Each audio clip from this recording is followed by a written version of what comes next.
Mi nombre es Arislandi de los Santos y les estaré presentando la traslación lineal y la traslación no lineal.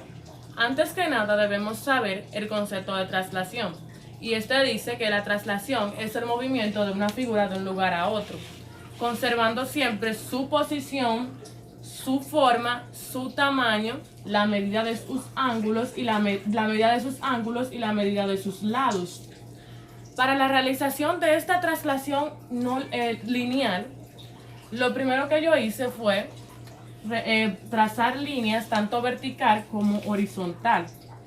Entonces, luego dibujé mis figuras con 7 vértices y 2 entradas. Entonces, luego la recorté y coloqué la primera, la pegué acá. Entonces, luego tracé mi eje de traslación.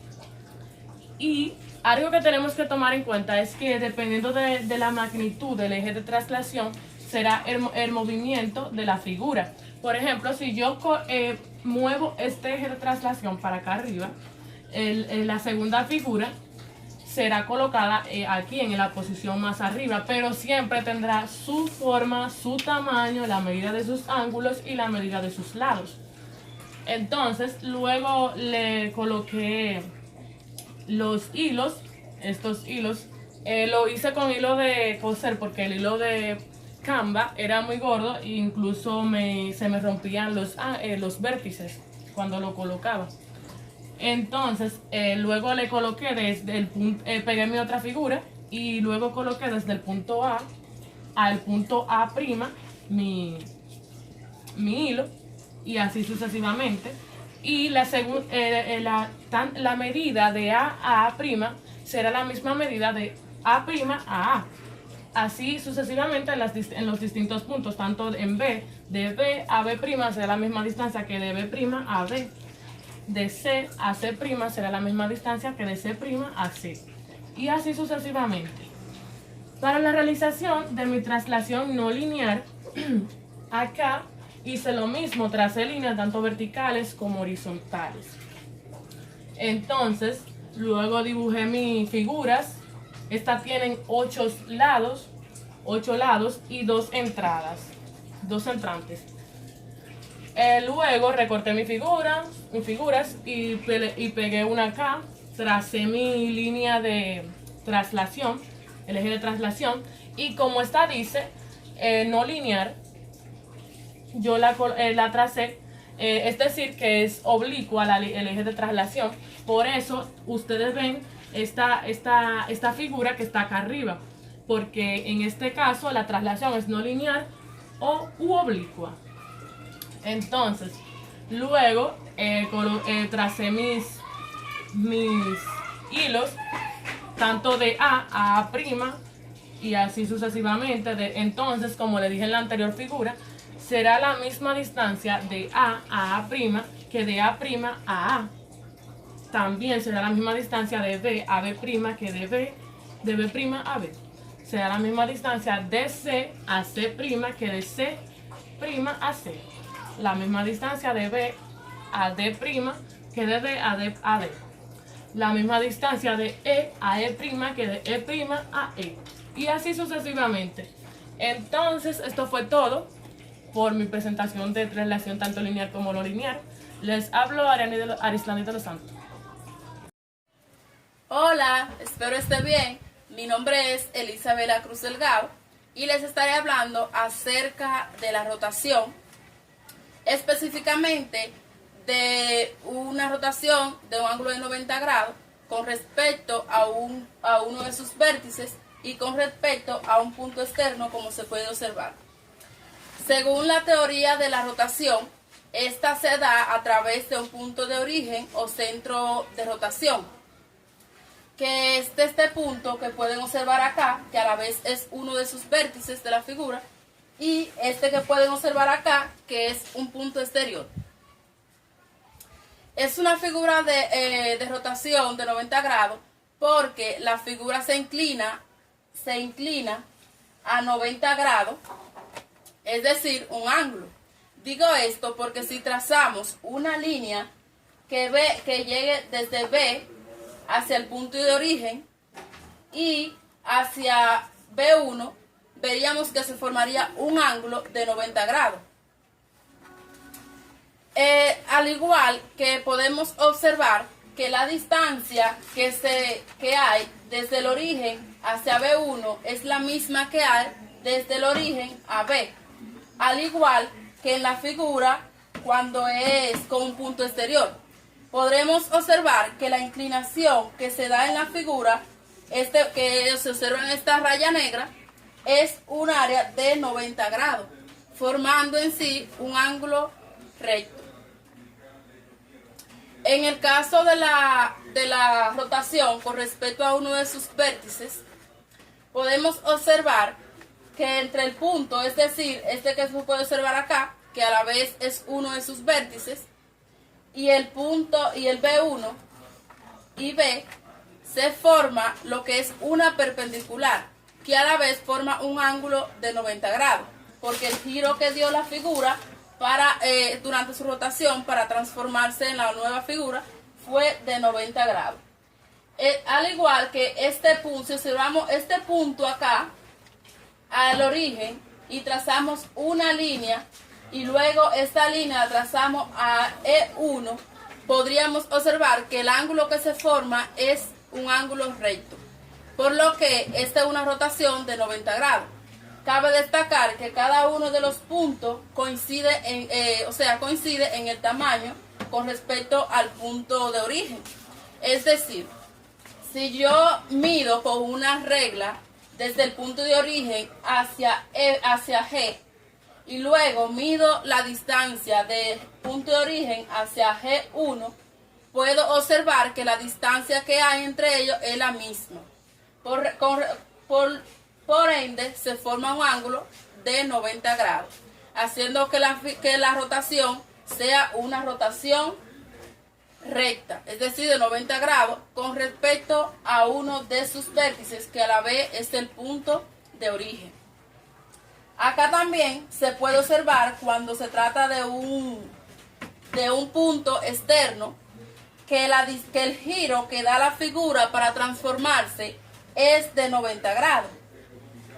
Porque si yo trazo una línea que vaya del F hacia el punto de origen y luego hacia F1, podré ver que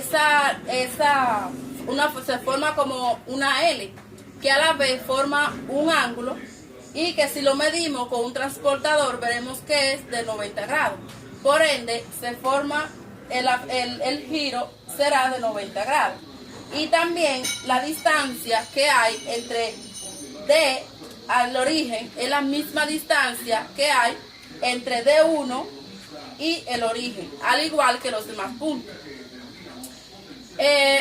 Bueno, como pudimos observar, tanto en la figura tomando un punto de sus vértices como en un punto exterior, el ángulo, para que la rotación sea de 90 grados, el ángulo que se forma mediante su inclinación debe ser de 90 grados, que se da tanto de uno de sus vértices como el punto exterior.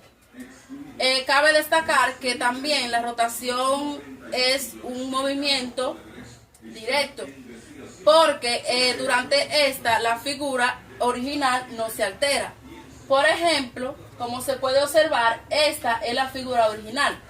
Aquí podemos ver que queda que la figura original no se alteró, sino que sigue con el mismo sentido. Al igual que podemos observar acá. Esta es la figura original. Y aquí podemos observar que la figura no se altera, sino que permanece con el mismo sentido en el plano. Bueno, esto fue todo. Espero que les haya gustado. Hasta luego. Hola, mi nombre es Andrea Aybar Báez y en este momento le estaré hablando sobre la simetría con respecto a un eje, que es el que la figura original se ve como si estuviera reflejada en un espejo. Conserva las mismas distancias, los mismos ángulos, pero no el sentido. Como por ejemplo, simetría con respecto a una línea central o simetría con respecto a una diagonal.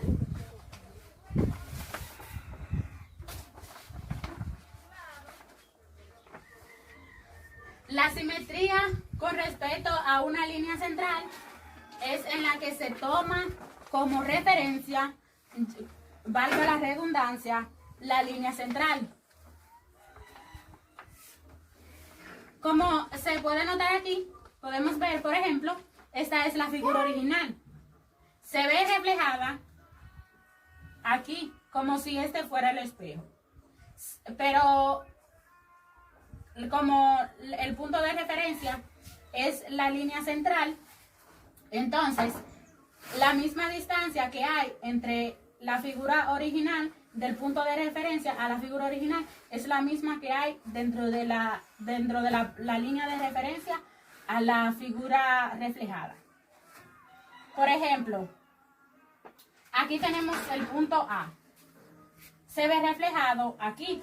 Entonces, la misma distancia que hay aquí del punto de partida es la misma que hay en la reflejada. Y así sucesivamente. Si el punto de referencia es una diagonal, entonces, dependiendo al sentido, entonces la figura esta es la figura original, se ve reflejada en esta figura. Entonces, como ya habíamos dicho, la misma distancia que hay dentro de la figura reflejada al punto de partida es la misma que hay desde la figura original al punto de partida. Si aquí al punto de partida le diéramos un giro y la pusiéramos diagonal, entonces quedaría una figura de este lado y otra figura de este lado. Pero como pueden ver, ahorita en la definición dije que tienen sentido diferente. Por ejemplo, la figura original va hacia arriba, mientras que la figura reflejada va inclinada hacia abajo. Ahí es donde se ve. Los ángulos son iguales. Es decir, la misma medida que tiene es el ángulo EDC, es la misma que tiene la reflejada, el ángulo EDC de la reflejada. Es la misma distancia. Para hacer